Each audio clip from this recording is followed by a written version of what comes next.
ආසියාවේ පළමුවරට land phone එකයි smart phone එකයි වයිෆයි හරහා බන්ධන SLT voice app.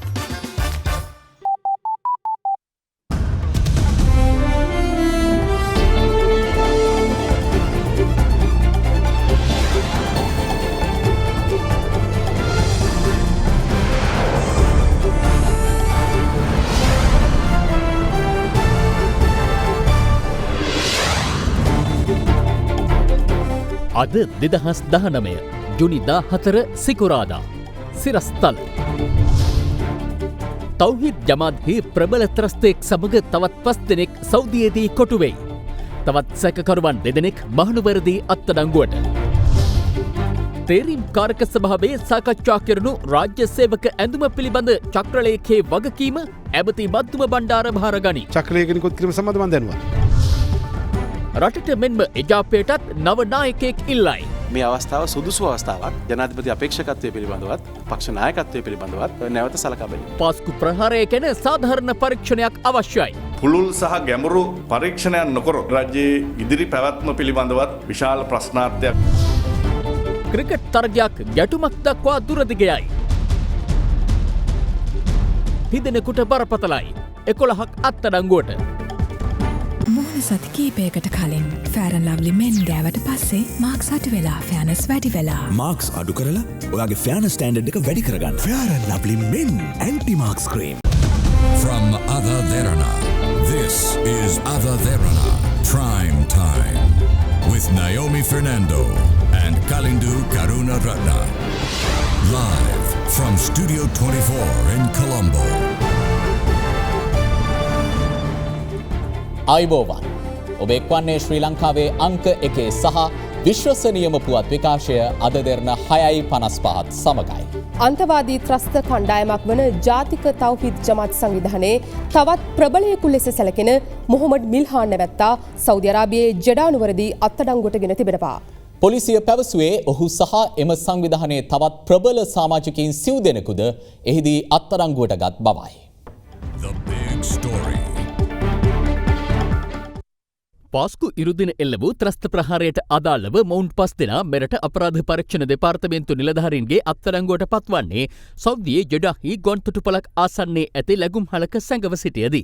මෙහිදී ජාතික තෞහිද් ජමාත් සංවිධානයේ නායකයා ලෙසින් සැලකෙන සහරාන් හෂීම්ගෙන් පසුව එහි නායකත්වයට පත්වීමට සිටි මොහොමඩ් මිල්හාන්ද අත්අඩංගුවට ගනු ලැබුවා. පොලිසිය පැවසුවේ ඔහු සමග සිටි එම සංවිධානයේ තවත් ප්‍රබල සමාජිකයින් සිව් දෙනෙකුද එහිදී අත්අඩංගුවට ගත් බවයි. මෙලෙස අත්අඩංගුවට ගෙන ඇත්තේ MA Mohamed Mila, A Abusali, MIM Ismail සහ MMM ෂනාව ශබ්රි යන අයයි. අනතුරුව ඔවුන්ම අපරාධ පරීක්ෂණ දෙපාර්තමේන්තුවේ නිලධාරීන් විසින් ශ්‍රී ලංකන් ගුවන් සේවයට අයත් UL 282 දරන ගුවන් යානයෙන් අද අලුයම 4ට පමණ කටුනායක ජාත්‍යන්තර ගුවන් තොටුපළට රැගෙන එනු ලැබුවා. අනතුරුව ඔවුන්ගෙන් සිදු කළ ප්‍රශ්න කිරීම්වලදී අනාවරණය වී ඇත්තේ පසුගිය හජ් වන්දනා සමයේ මොවුන් මක්කම වන්දනාව සඳහා එරටට ගොස් ඇති බවයි. මෙරට ආරක්ෂක අංශ විසින් අත්අඩංගුවට ගැනීම සඳහා සොයමින් සිටින බවට ඔවුන්ට සැලවීමත් සමග ඔවුන් එහි සැඟව කාලය ගත කර තිබෙනවා. එමෙන්ම මෙම කණ්ඩායමේ ප්‍රධානියා වන මොහොමඩ් මිල්හාන් නැවැත්තාද මෙරට තුළ මරාගෙන මැරෙන ප්‍රහාරයක් එල්ල කිරීමට සූදානම්ව සිට ඇති බවද වාර්තා වනවා. පසුගිය මැයි 31 වනදා පොලිසිය විසින් සොයාගත් සහරාන් හෂීම් භාවිත කළ ලැප්ටොප් පරිගණකයේ ඇති දත්ත හා මොහොමඩ් මිල්හාන්ගේ පරිගණකයේ ඇති දත්තවල සමානතා ඇති බවද පොලිසිය විසින් අනාවරණය කරගෙන තිබෙනවා. වැඩිදුරටත් පොලිසිය සිදු කළ ප්‍රශ්න කිරීම්වලදී අනාවරණය වී ඇත්තේ මොහු පසුගිය වසරේ නොවැම්බර් මාස 30 වනදා මඩකලපුව වවුනතිව් පොලිස් මාර්ග බාධකයේ රාජකාරියේ නියැලී සිටි පොලිස් නිලධාරීන් දෙදෙනා ඝාතනය කිරීමේ සිද්ධියේ ප්‍රධාන සැකකරුවෙකු වන බවයි. එමෙන්ම ඔවුන්ගේ ආයුධ මිල්හාන් නැමැත්තා විසින් පැහැරගෙන ගොස් ඇති බවත් එහිදී අනාවරණය වී තිබෙනවා. එහිදී ගිනි අවි සහරාන් හෂීම් වෙත ලබා දී ඇත්තේ මිල්හාන් නැමැත්තා විසින් බවයි වාර්තා වන්නේ. ත්‍රස්තවාදී පුද්ගලයන් 5 දෙනාගෙන් ප්‍රධානතම පුද්ගලයා වෙන්නේ වයස අවුරුදු 30ක් වූ හයාතු මොහොමඩ් අහමඩ් මිල්හාන් යන අයයි. ඔහුගේ ලිපිනය වෙන්නේ අංක 45න් 5 FC පාර නවකාත්තන් කුඩි 2 කියන ලිපිනයයි. මේ මිල්හාන් නැමැති පුද්ගලයා මොහොමඩ් සහරාන් නැමැති මරාගෙන මැරුණු බෝම්බකරුගේ තාම සමීපතමයෙක්. ඒ වගේම 2018 නොවැම්බර් මාසෙදී වවුනතිව්හි මාර්ගබාධක රාජකාරියක නිරතව සිටි පොලිස් නිලධාරීන් දෙදෙනෙකු වෙඩි තබා කපා කොටා ඝාතනයට ලක් වුණා. ඒ පොලිස් නිලධාරීන් දෙදෙනා ඝාතනය කිරීමේ සිද්ධියේ ප්‍රධානම සැකකරු සැකකරු වෙන්නේ මේ අද රැගෙන පැමිණීමේ මිල්හාන් නැමැති පුද්ගලයා. මේ පොලිස් නිලධාරීන් දෙදෙනා ඝාතනය කිරීමේ සිද්ධියට අදාළව මීට පෙර අපරාධ පරීක්ෂණ දෙපාර්තමේන්තුව විසින් සැකකරුවන් දෙදෙනෙක් අත්අඩංගුවට ගත්තා. මොහොමඩ් සහරාන්ගේ රියදුරු වන ගෆූර් මාමා ඇතුළු සැකකරුවන් දෙදෙනෙක්. ඒ සැකකරුවන් දෙදෙනා සහ එම පොලිස් නිලධාරීන් දෙදෙනා ඝාතනය කිරීමේ සිද්ධියේ ප්‍රධානම සැකකරු මේ රැගෙන පැමිණි මොහොමඩ් මිල්හාන් යන අයයි. මේ සැකකරුවන් 5 දෙනා කොළඹ අපරාධ පරීක්ෂණ දෙපාර්තමේන්තුවට රැගෙන වී එහි රඳවා තබාගෙන වැඩිදුර විමර්ශන සිදු කරනවා. මේ අතර පාස්කු ඉරිදා ප්‍රහාරයට සම්බන්ධ වූ ඉන්දිය ජාතික සැකකරුවෙකු ඉන්දියාවේ කොයිම්බතූර්හිදී එරට ආරක්ෂක අංශ විසින් අත්අඩංගුවට ගෙන තිබෙනවා. මෙලෙස අත්අඩංගුවට ගෙන ඇත්තේ මොහමඩ් අසරුදීන් නැමැති 32 හැවිරිදි පුද්ගලයෙක්. ඔහු සහරාන් හෂීම් සමග ෆේස්බුක් හරහා ඍජු සම්බන්ධතා පවත්වා ඇති බවයි ඉන්දිය මාධ්‍ය වාර්තා කළේ. මොහු සතුව තිබී ප්‍රහාරය සැලසුම් කිරීමට සහ නවක තරුණයන් එවන් ප්‍රහාර සඳහා පොළඹවා කිරීමට උත්සාහ කර ඇති බවට සැක කෙරෙන ජංගම දුරකථන ලැප්ටොප් යන්ත්‍ර සහ පෙන්ඩ්‍රයිව් කිහිපයක්ද සොයාගෙන තිබෙනවා. එමෙන්ම කොයිම්බතූර්හිදී එරට ආරක්ෂක අංශ විසින් ස්ථාන 7ක සිදු කරන ලද මෙහෙයුම්වල ප්‍රතිඵලයක් වශයෙන් තවත් පුද්ගලයින් 5 දෙනෙකු අත්අඩංගුවට ගනු ලැබුවා. මොහමඩ් අසරුදීන් විසින් තමිල්නාඩු සහ කේරළ ප්‍රාන්ත ඉලක්ක කර ත්‍රස්ත ප්‍රහාරයක් එල්ල කිරීමටද සැලසුම් කර තිබෙනවා. එමෙන්ම ISIS මතවාදය ව්‍යාප්ත කිරීමට ඔහු සහරාන් හෂීම් සමග ෆේස්බුක් හරහා කටයුතු කර ඇති බවද ඉන්දිය මාධ්‍ය වාර්තා කරනවා. මේ අතර හිඟුල ප්‍රදේශයේදී යුද හමුදාව සහ ත්‍රස්ත විමර්ශන කොට්ටාසේ නිලධාරීන් එක්ව සිදු කළ මෙහෙයුමකදී පුද්ගලයින් දෙදෙනෙකු අත්අඩංගුවට ගෙන තිබෙනවා. එහිදී අත්අඩංගුවට පත් මොහමඩ් රාසික් නැමැත්තා පරිගණක තාක්ෂණ නිලධාරියෙකු වන අතර අනෙක් පුද්ගලයා මොහමඩ් මුස්තාෆා මොහමඩ් රිස්වාන් නැමැති රියදුරෙක්. ඔවුන් දෙදෙනාම සහරාන් හෂීම් සමග සමීප සබඳතා පවත්වා ඇති අතර ඔවුන් දෙදෙනාම අවිපුහුණුව ලබා තිබෙනවා. එමෙන්ම ඔවුන් දෙදෙනාම මරාගෙන බැරීම සඳහා දියුරුම් ලබා දී ඇති බවයි වාර්තා වන්නේ. මේ අතර බවනැල්ල හා අවට ප්‍රදේශවල බුදු පිළිමවලට හානි කිරීමේ සිද්ධිය සැකකරුවන්ට ඇප ලබා දීම සඳහා නීතිඥවරුන්ට රුපියල් ලක්ෂ 20ක මුදලක් ජාතික තෞහිද් ජමාත් සංවිධානයේ නායක සහරාන් හෂීම් විසින් සැකකාර රෂීඩ් මොහමඩ් ඉබ්‍රාහිම් නැමැති මෞලවිවරයාට ලබා දී ඇති බව විමර්ශනවලදී හෙළි වී ඇති බව අපරාධ පරීක්ෂණ දෙපාර්තමේන්තුව මවනැල්ල මහේස්ත්‍රාත් අධිකරණයට දැනුම් දී තිබෙනවා. ඒ අදාළ නඩුව ඊයේ කැඳ වූ අවස්ථාවේදී අදාළ සිදුවීම සහරන් විසින් මෙහෙවා ඇති බවත් උඹලා ගහලා මාළඟට වරෙල්ලා යනුවෙන් ඔහු සැකකරුවන්ට පවසා ඇති බවත් සැකකරුවන්ගෙන් සිදු කරන ලද ප්‍රශ්න කිරීම්වලදී අනාවරණය වී ඇති බවත් එහිදී අපරාධ පරීක්ෂණ දෙපාර්තමේන්තුවේ නිලධාරීන් විසින් අධිකරණය දැනුවත් කර තිබෙනවා.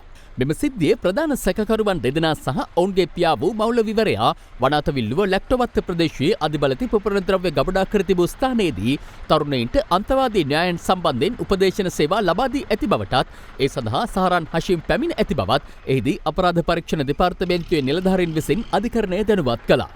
අනතුරුව සැකකරුවන් ලබන 27 වනදා දක්වා තවදුරටත් යලි රක්ෂිත බන්ධනාගාරගත කර තිබෙනවා.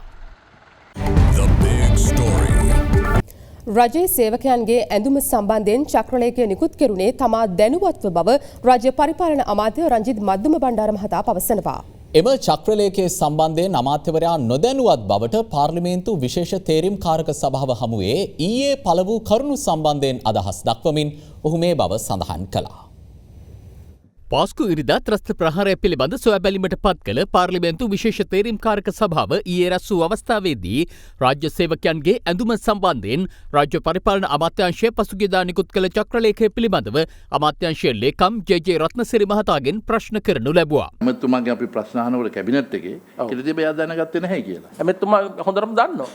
මේ පිළිබඳ අදහස් පළ කළ විශේෂ අමාත්‍යවරයා අද කියා සිටියේ එම චක්‍රලේඛය නිකුත් කෙරුණේ තමා දැනුවත්ව බවයි. චක්‍රලේඛ නිකුත් කිරීම සම්බන්ධව මම දැනුවත්. නිල ඇඳුම සම්බන්ධව මේක අලුත් චක්‍රලේඛයක් නෙවෙයි. මේක 1989 මේ චක්‍රලේඛය නිකුත් කරලා තියෙන්නේ. සාමාන්‍ය සිංහල කාන්තාවෝ සාරිය අඳිනවා. ද්‍රවිඩ කාන්තාවෝ සාරිය අඳිනවා. මුස්ලිම් කාන්තාවෝ සාරිය අඳිනවා. ඉතින් ජාතික අනන්‍යතාවය තහවුරු කරන්න තමයි මේ සාරිය ගැන කතා කරේ. පරිපාලනායක අමාත්‍යතුමා ඊයේ කමිටුවේ හමුවේ කිව්වා ඔබතුමා ප්‍රකාශ කළා කැබිනට් අනවශ්‍ය කතා මෙතනට ඕනේ මං කාරණේ පැහැදිලිව කිව්වා මං දැනුවත් කියලා මුලත් තව ප්‍රශ්න කරා. අහෝසි වෙන් කරන්නේ අපි. ඒකේ යම් සංශෝධන කරන්න තියෙනවා. ඒ සංශෝධන කරනවා අපි. රජයේ නිලධාරීතුමායි රේකම්තුමායි ඊයේ මම දැක්කේ එතුමා බොහෝ අපහසුතාවයකට කිසිම අපහසුතාවයකටපත් උන්නේ නැහැ. කමිටුවේ කට්ටියට ප්‍රශ්න අහන්න අයිතියක් තියෙනවා. නිලධාරි මහත්තයට උත්තර දෙන්න අයිතියක් තියෙනවා. ඒක තමයි ප්‍රජාතන්ත්‍රවාදී. පහුගිය ආණ්ඩු කාලේ නොතිබ්බේ ඕකයි. ඔහොම කතා කරන්න ගියා නම් උස්සලා අයින් කරනවා මාරු කරනවා. බලන්නත් තියෙන ප්‍රජාතන්ත්‍රවාදී. Who decided on the dress? මේ අතර පාස්කු ප්‍රහාරය ගැන සොයා බැලීම සඳහා පත් කළ විශේෂ තේරීම් කාරක සභාවේ ක්‍රියාකලාපය විවිධ පාර්ශව රැසක විවේචනයට ලක් වුණා.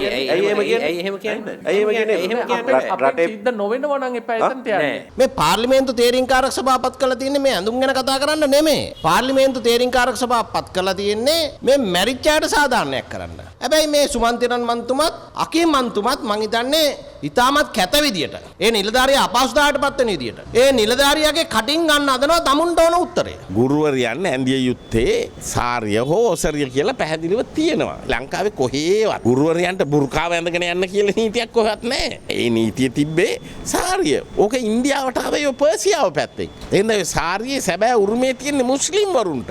ඒක තමයි ඉන්දියාව හරහා අපටත් ආවේ. චක්‍රලේඛනේ එවපු ඒ ලේකම්තුමා ඒ ඇමතුමා ඊටම නිවැරදි වැඩක් කරේ. හැබැයි කැත වැඩේ කරේ ආගමැති රනිල් වික්‍රමසිංහ මැතිතුමා. ඒ චක්‍රලේඛනේ ආව ගමන් රනිල් වික්‍රමසිංහ මැතිතුමා ඒක නැවැත්තුවා.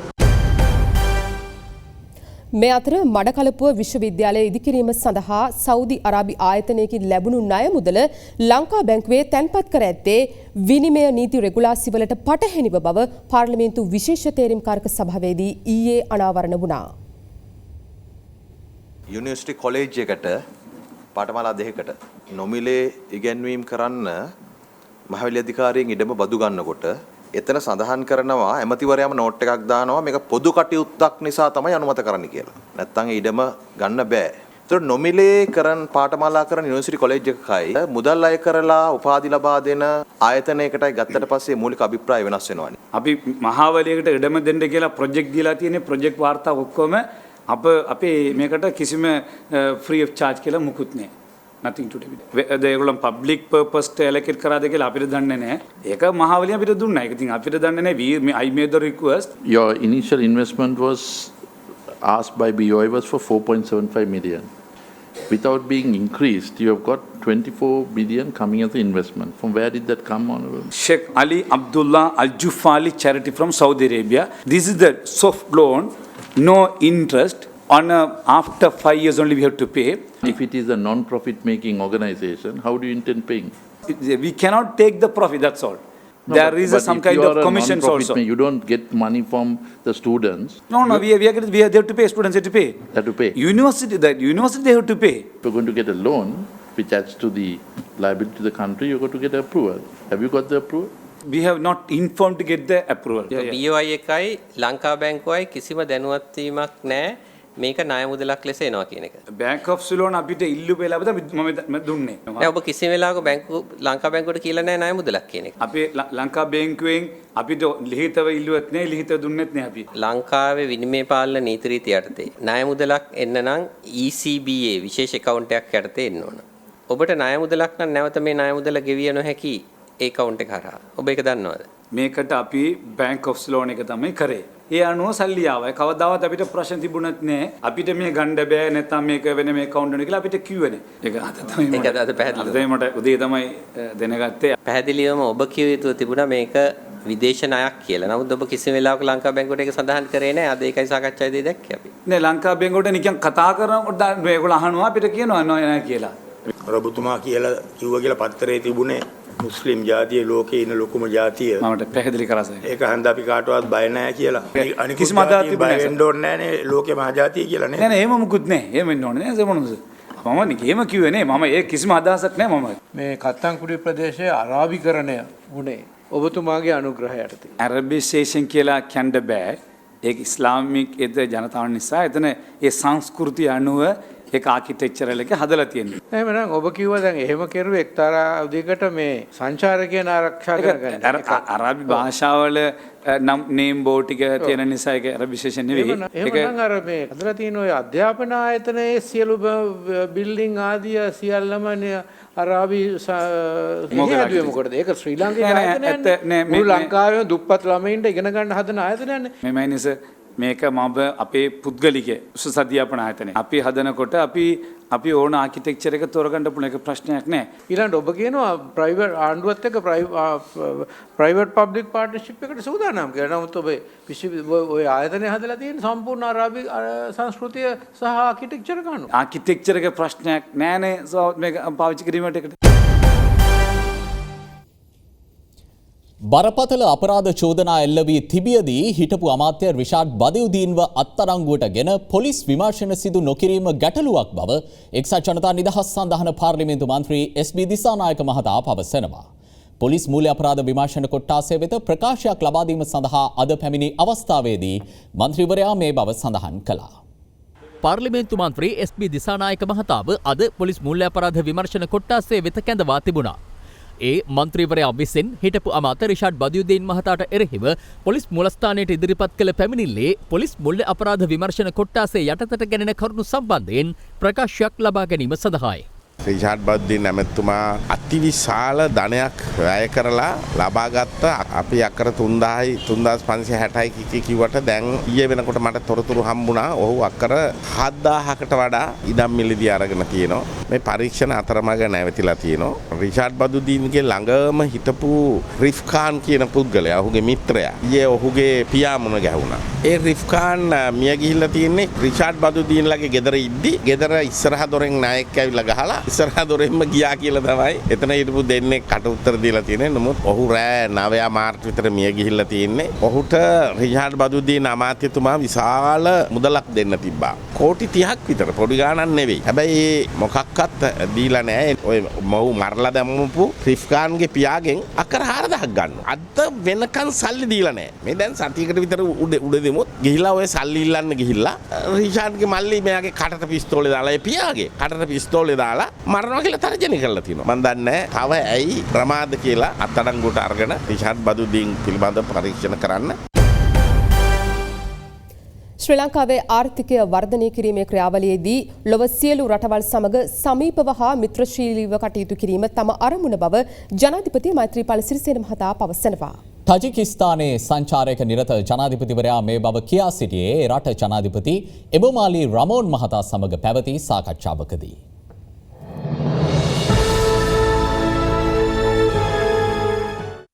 ආසියාවේ අන්තර්ක්‍රියා සහ විශ්වාසය ගොඩනැංවීමේ පියවර පිළිබඳ පස්වන සමුළුවට සහභාගී වීමට ජනාධිපති මෛත්‍රීපාල සිරිසේන මහතා ඊයේ ටජිකිස්තානයේ බලා පිටත්ව ගියා. දෙරටේ ජනාධිපතිවරු අතර හමුවේ සිදු වූයේ දුෂාන්බේ පිහිටේ ජනාධිපති මන්දිරයේදී. සුහද කතාබහකින් පසු නායකින් අතර ද්විපාර්ශ්වික සාකච්ඡා ආරම්භ කෙරුණා. ආර්ථික සංවර්ධනය සහ අන්තර්ජාතික වෙළඳාම් වර්ධනය කර ගැනීම සහ ද්විපාර්ශ්වික සම්බන්ධතා ශක්තිමත් කර ගැනීම පිළිබඳවයි එහිදී සාකච්ඡා කර ඇත්තේ. කලාපීය ආරක්ෂාව හා මන්ත්‍රව්‍ය ජාවාරම් වර්ධනය කිරීම සම්බන්ධයෙන්ද සහයෝගයෙන් කටයුතු කිරීමටද නායකින් සාකච්ඡා කර තිබෙනවා. මේ අතර ජනාධිපති මෛත්‍රීපාල සිරිසේන මහතා අද පෙරවරුවේ ටජිකිස්තාන ජාතික කෞතුකාගාරයේද සංචාරයක නිරත වුණා. අනතුරුව ජනාධිපතිවරයා දුෂාන්බේහි පිහිටි නිව්රෙක් ජලවිදුලි බලාගාරය නිරීක්ෂණය කළා. එහිදී ජනාධිපතිවරයා පිළිගැනුනේ ටජිකිස්තාන උප අග්‍රාමාත්‍යවරයා විසින්.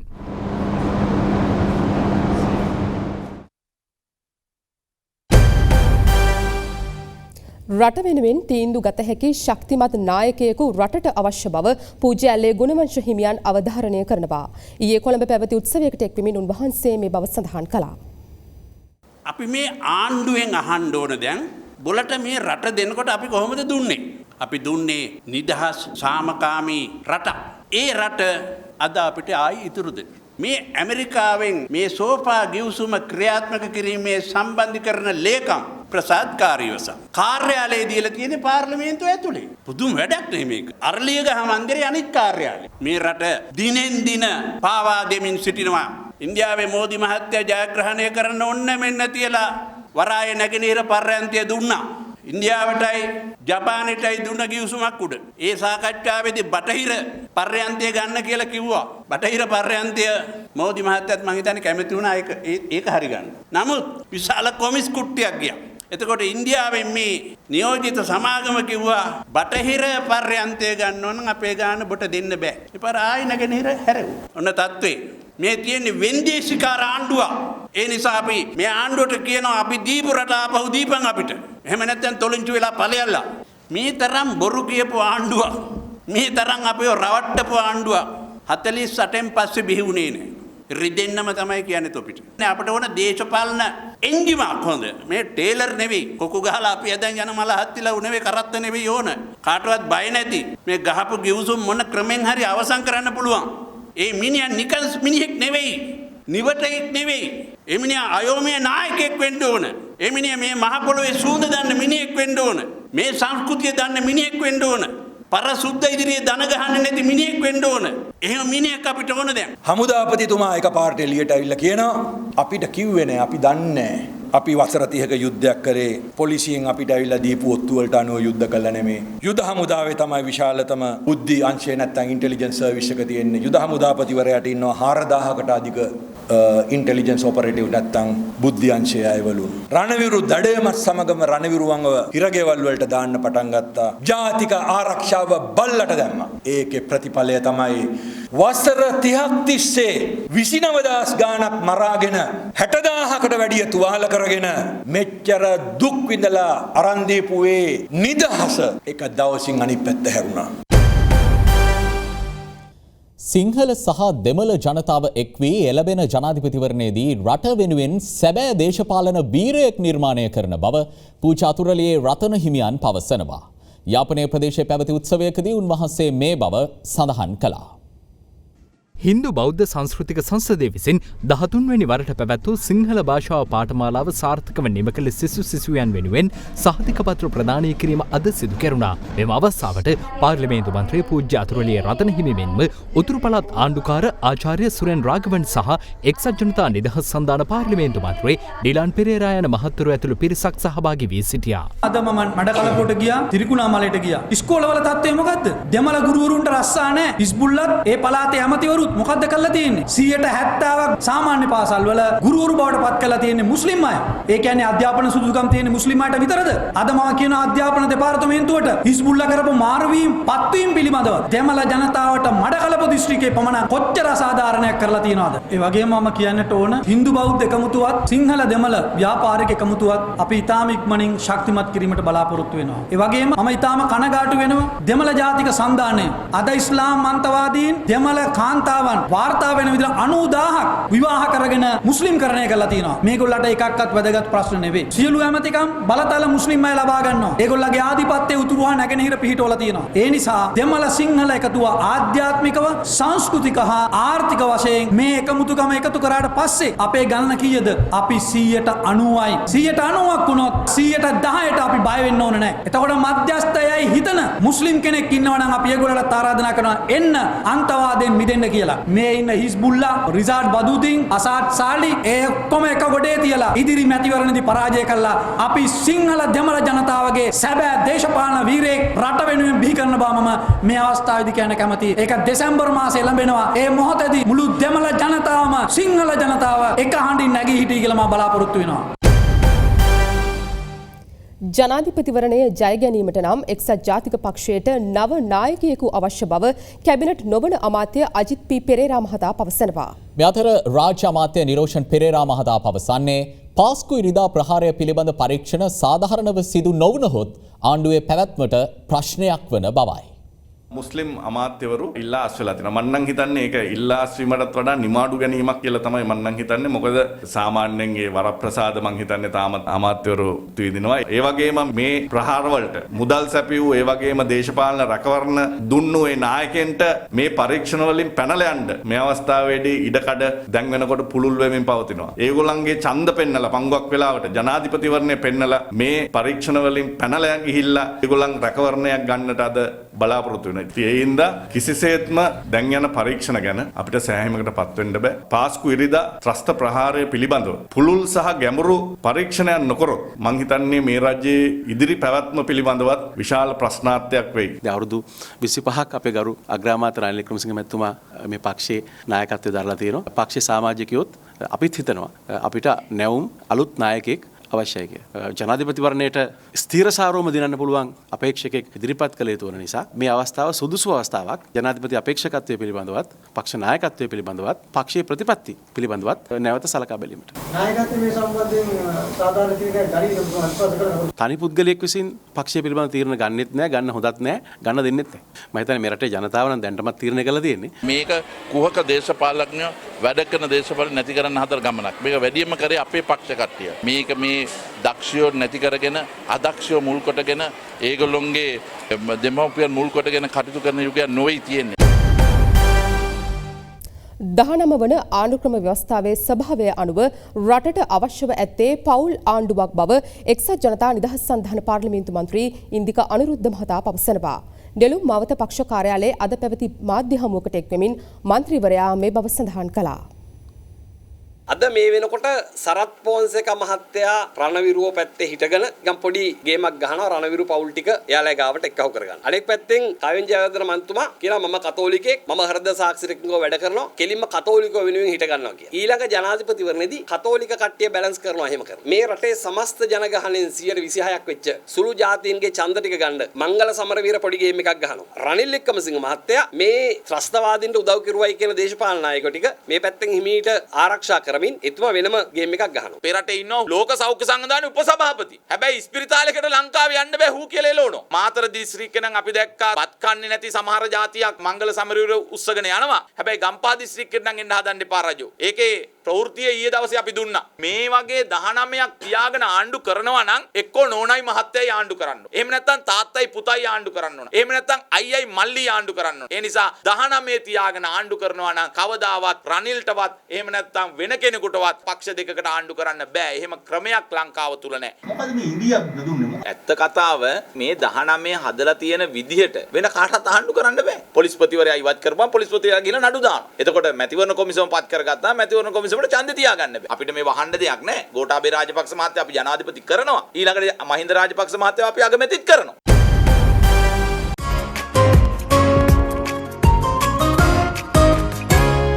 හැටන් දික්කොය ප්‍රදේශයේ පසුගියදා පැවති ක්‍රිකට් තරගයක් අතරතුර ඇති වූ ගැටුමකින් පුද්ගලයන් 3 දෙනෙක් බරපතල තුවාල ලැබුවා. ගැටුමට සම්බන්ධ වූ සැකකරුවන් 11 දෙනෙකු පොලිස් අත්අඩංගුවට ගෙන ඇති අතර බාල වයස්කරුවන් 6 දෙනෙකු පරිවාස භාරයේ පසු වනවා. හැටන් දික්කොය දරවල ක්‍රීඩාංගණයේ ඉකුත් 9 වනදා සැහැල්ල පන්දු ක්‍රිකට් තරගයක් පැවැත්වුණා. එහිදී ගැටුම හටගෙන ඇත්තේ තරගය නැරඹීමට පැමිණි සිසුන් දෙපිරිසක් අතරයි.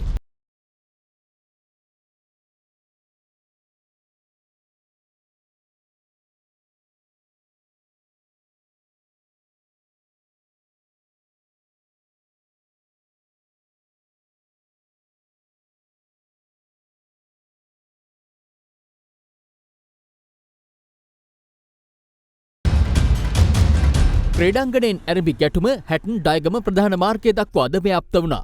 එහිදී අසල සිටි වැඩිහිටි පිරිසක්ද ගැටුමට මැදිහත් වන අයුරු ආරක්ෂිත කැමරාවල සටහන්ව තිබුණේ මෙලෙසින්.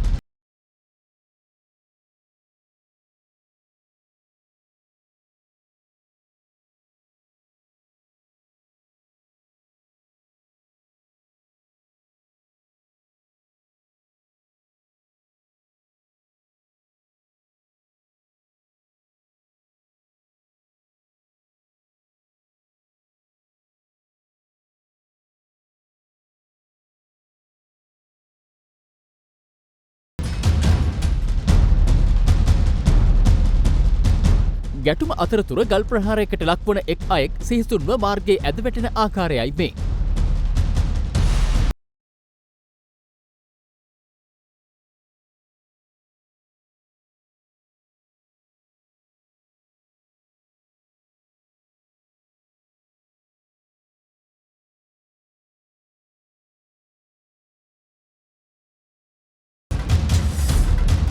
සිහිසුන්ව පුද්ගලයා ඇතුළු බරපතල තුවාල ලැබූ 3 දෙනෙක් දික්කොය මූලික රෝහලට ඇතුළත් කෙරුණා. ඉන් එක් අයෙක් වැඩිදුර ප්‍රතිකාර සඳහා යොමු කෙරුණේ මහනුවර ශික්ෂණ රෝහලටයි. CCTV දර්ශන ඔස්සේ සිදු කළ විමර්ශනවලදී සැකකරුවන් 11 දෙනෙක් හැටන් පොලිසිය විසින් අත්අඩංගුවට ගැනුණා. ඉන් සැකකරුවන් 5 දෙනෙකු ජුනි 25 වනදා දක්වා ආරක්ෂිත බන්ධනාගාර ගත කරන ලෙස හැටන් මහේස්ත්‍රාත් ජේ ස්ට්‍රොස්කි මහතා නියෝග කළා. අත්අඩංගුවට පත් බාලවයස්කාර සෙසුන් 6 දෙනෙකු ජුනි 25 වනදා දක්වා පරිවාස භාරයේ තැබීමටයි මහේස්ත්‍රාත්වරයා නියෝග කළේ. කොළඹ ත්‍රිපුද්ගල විශේෂ මහාධිකරණය දුන් නියෝගයක් බල රහිත කරන්නයි ඉල්ලා හිටපු ආරක්ෂක ලේකම් ගෝඨාභය රාජපක්ෂ මහතා ඉදිරිපත් කර ඇති රිට් පෙත්සම සහ ප්‍රතිශෝධන පෙත්සම විභාගයට ගැනීමට අවසර දෙන්නේද නැද්ද යන නියෝගය ලබන 18 වනදා ප්‍රකාශ කරන බව අභියාචනාධිකරණය අද නිවේදනය කළා. දැන් තවත් පුවත් කිහිපයක්. රාජ්‍ය ආයතනවල දූෂණ සහ බලය අවභාවිත කිරීම පිළිබඳ සෙවීමේ ජනාධිපති පරීක්ෂණ කොමිෂන් සභාව හමුවට නැගෙනහිර පළාත් හිටපු ආණ්ඩුකාර MLAM හිස්බුල්ලා මහතාව අද කැඳවා තිබුණා. ඒ මඩකලපුව පූනානෙහි ඉදිකරන පෞද්ගලික විශ්වවිද්‍යාලය සම්බන්ධයෙන් එම කොමිෂන් සභාව වෙත ඉදිරිපත් වූ පැමිණිල්ලකට අදාළව ප්‍රකාශයක් ලබා ගැනීම සඳහායි. අමාත්‍ය රාජිත සේනාරත්න මහතා අත්තුලෝමතිකව ක්‍රියා කරන්නේ යැයි චෝදනා කරමින් රජයේ වෛද්‍ය නිලධාරීන්ගේ සංගමය අද ප්‍රදේශ කිහිපයක විරෝධතා පැවැත්වුවා. එම සංගමයේ විරෝධතා සතියට සමගාමීවයි.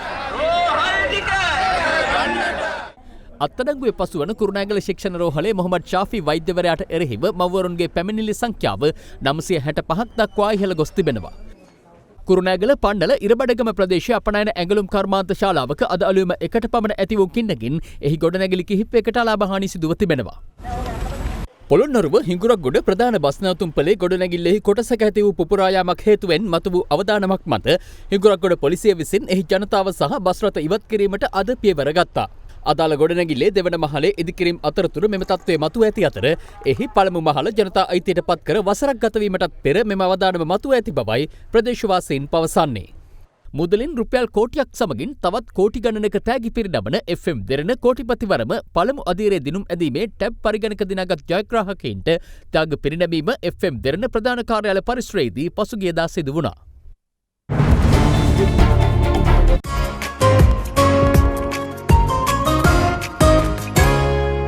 එසමගින් ප්‍රවෘත්ති අවසන්. සුබ රාත්‍රියක්.